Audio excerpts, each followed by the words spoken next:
What is up, people? We are talking about how to listen because there needs to be more listening these days. So shut your dang mouth and listen to this whole video, the entire thing, and also subscribe and give me a like and leave me a comment and do all that cool stuff because it's time for you to listen to me and be better listeners because of it. Because if you listen to me, then your whole life will improve no matter what, because I said so. Okay. Hi guys, my name is Alex and I'm a sex coach, but I also have a background in psychology, which is what gives me this different perspective on sex and relationships and everything else, as opposed to pure physical technique and what you need to do with your tongue at all times and all this crazy stuff that you see on the internet. Rather, we are going to focus more on my channel on the psychology, the philosophy behind these concepts and how to get better at sex and relationships in general. So, listening. Why is listening so important? Well, for one, it is because not that many people are good at listening. A lot of people, when they go into a conversation, they are trying to get out what they want to say, and then when someone else is talking, all they're doing in their brain is waiting for their moment to say what they have to say, and it's just all planned. They're not listening. They're just waiting for their moment to step in.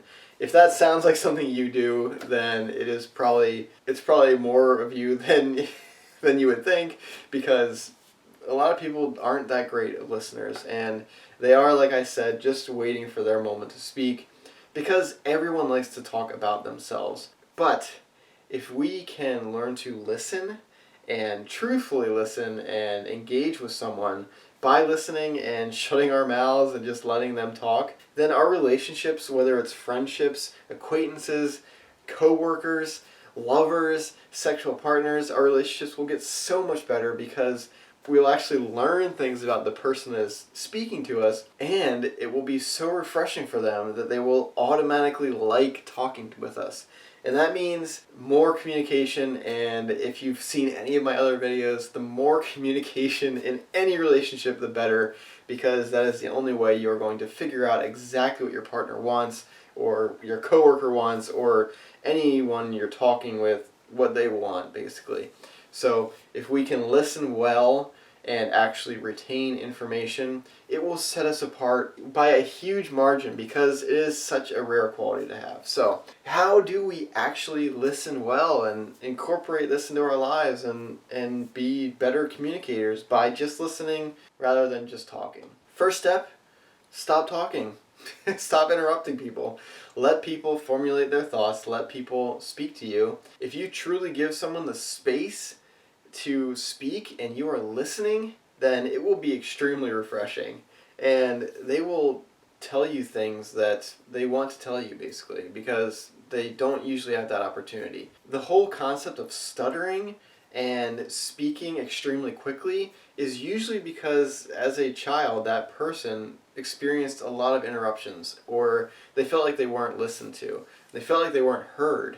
And so if we can eliminate that, imagine how amazing that will make people feel. First step is to just shut your mouth and listen and let people talk. Don't interrupt. You don't have to tell everyone about your feelings in your life and your adventures. Let people do that because people love speaking about themselves. They usually love talking about themselves. So if you give them more space to do that, they will like talking to you more. And that's what we want, right? We want more communication, better communication. So that's tip number one. It's easy, right? Just don't interrupt and don't talk, okay? Tip number two is to be an active listener. So what this means is that you're not just staring at the person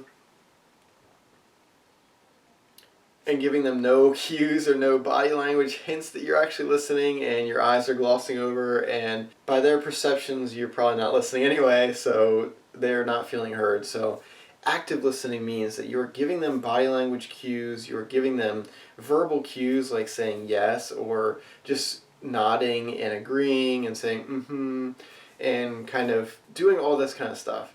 And also what you can do is, which is really powerful, is calling back something that they have said in the conversation prior to this moment. You can bring back something that they said a few sentences ago and say, oh yeah, like this, and it's something they said a few minutes ago.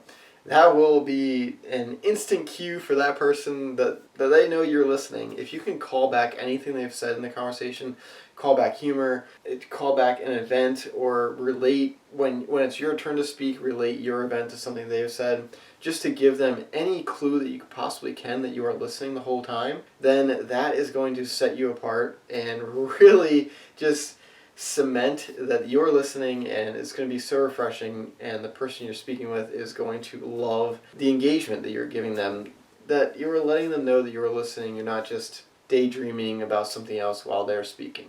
Third thing you can do, which is kind of similar to the last thing, which is to maintain eye contact. If you're drifting off and looking around while someone's talking, even if you are actively listening, it gives them the clue, the hint that you're not listening. So maintaining good eye contact, and that doesn't mean just staring at them the entire time and never breaking, but just kind of natural eye contact, and keep the conversation on them. So you're not kind of looking at other people if you're in a group situation and being like, and kind of, or waiting for your moment to leave the conversation. Give them the body language, the clues that you are actually listening. And this is very similar to the active listening tip number 2, but it's a little different with eye contact because it's easy for us to forget to employ good eye contact if the conversation we're listening to isn't interesting, because we're naturally going to be looking for things that are more interesting, that are more stimulating psychologically than whatever we're hearing. So there you go. Listening, it's not that hard. You just shut your mouth, give them cues, give them eye contact, and call back things that they have said in the past. Just really show them that you're listening, and do less talking and more listening, because that's going to make communication so much better. If you're a huge talker and extrovert and this is hard for you to do, then good. Give yourself the challenge of listening and talking less, and you'll find that people will find it extremely refreshing. They will love talking to you, and your communication with everyone will get better and better. And that is what we want. We want good communication. Relationships are built upon communication. The foundation of a good relationship is good communication. So don't forget to listen rather than just speak. Listening is an important skill to have, and it is a skill. It takes practice. So get out there, practice listening, and be a better communicator for it. If you like this video and you feel like you learned something, please consider subscribing to this channel, because I'm putting out daily videos, a ton of helpful advice, what I think is helpful, stuff that's changed my life, and I want it to help you and change your life. So thank you so much for watching. If you enjoyed this video, then come back for more, because I really hope to see you in the next video, and I hope that what I've told you could help you in some way. So thanks for watching again, and hope to see you in the next video. Bye, guys.